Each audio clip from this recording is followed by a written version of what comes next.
So I have installed here in this machine the reference 4 headphone edition. That's pretty amazing, and they also offer an individual calibration service where you can actually send your own pair of headphones. Like I have a pair of Beyerdynamic DT770 Pro headphones that I have over here. I could actually send it to them, and then they can individually calibrate these and come up with a profile for this individual pair of headphones that I can load up, and then they can give me a profile that will make these as flat as possible.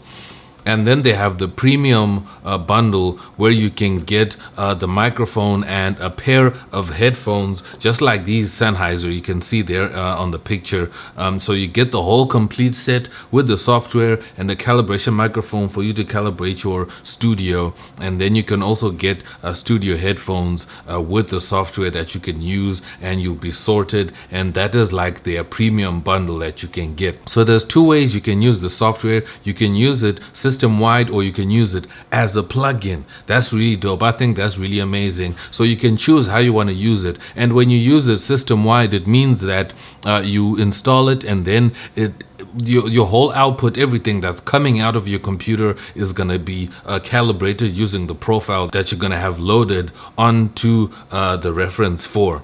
So right here I have two profiles. I have for my Beyerdynamics and I have for my Sennheiser. So if I load a profile like this, you can see this is a frequency response of my Sennheiser headphones. You can see it's not completely flat. You can see some peaks here in the high end and some peaks here on the low end, and this roll off over here. And if I turn on the calibration, you can see the target.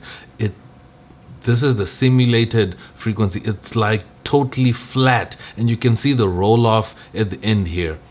And if I load the Beyerdynamic profile, you can see this is the frequency response of the Beyerdynamic profile. You can see that it's totally different to the Sennheisers. It has peaks over here on the high end, and you also have these valleys here by the high mids, and also by the lower mids as well. You also have this valley, and you also have a peak here and a roll off over here. And if I turn it on, you can see that it actually flattens all of it out, and then it's good.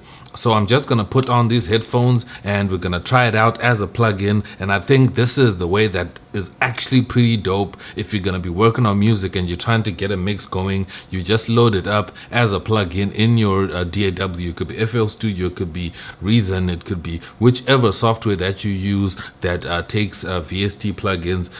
You can use Sonarworks reference 4. So I have it loaded in FL Studio.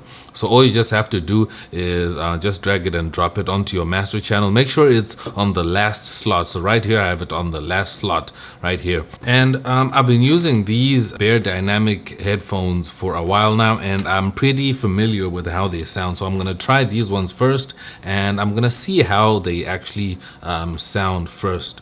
So I can open system wide, and I can load. And if you open system wide here, you can see that you can select your headphone model. They have a lot of models. You can see AKG, Adam Audio, Audio Technica, Beyerdynamics, and so forth. And I can come here and look for my DT770 Pro 250 ohm wired average. That's them. So I can select them, and then boom, and then they're sorted, and then there we go.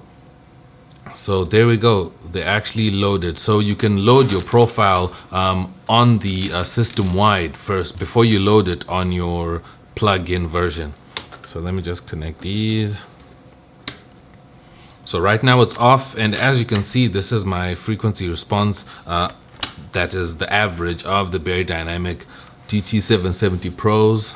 So what I like about this software is that it actually adds some headroom that I can see here, some minus 6 dB of headroom, so that you don't, if your volume is not too high as you begin.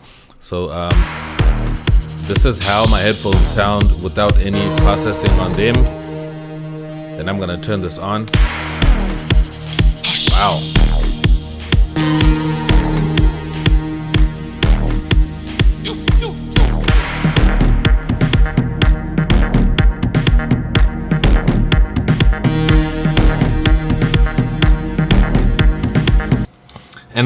And I can see here you also have the bass boost and tilt. So if I can change the bass I can add some bass boost if I feel maybe I need to still change the bass. You can see here it's lifting. So this is tweaks that they can, that just allow you to change the balance of your sound afterwards. But right now it's totally flat.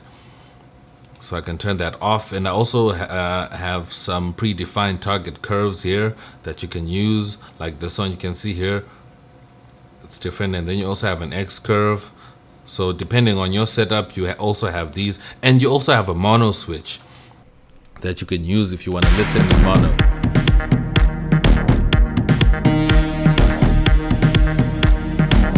That is perfect. And you also have a dry wet knob. In case maybe you think that the flattening is a little bit too much, you can use the dry wet knob just to find a sweet spot for you to get used to it, because I promise you, you will need to get used to listening to your headphones or your speakers in a flat frequency response.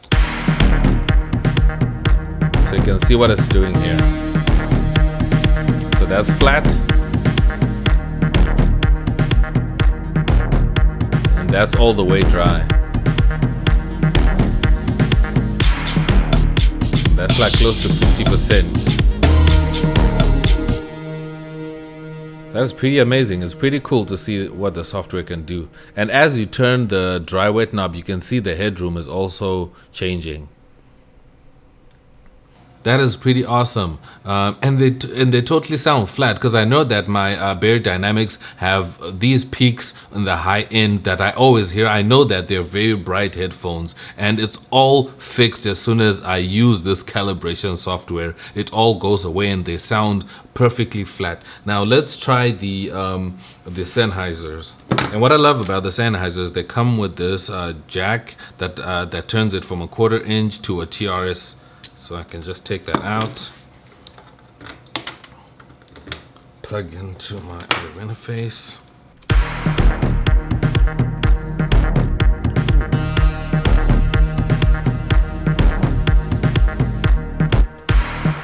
These headphones sound amazing, I must say. They are amazing. Wow. Okay, so now let's load in the Sonarworks profile. Wow. I can literally hear the difference from the calibration. Like if I switch back and forth like this, I can hear these highs go away, and I can also hear a little bit of some low end that's coming in because of the calibration. You can see here we didn't have this bit of low end, and that's the low end that we're finding here. So let me put on before. So this is the difference. The blue line is the before, and the red, the purple line and the red line is the flat. So you can see the difference here, the change. It really makes so much of a difference. And if I do that, you can see from the target and the dry. So this is the dry. You can see it's not, these headphones are not completely flat.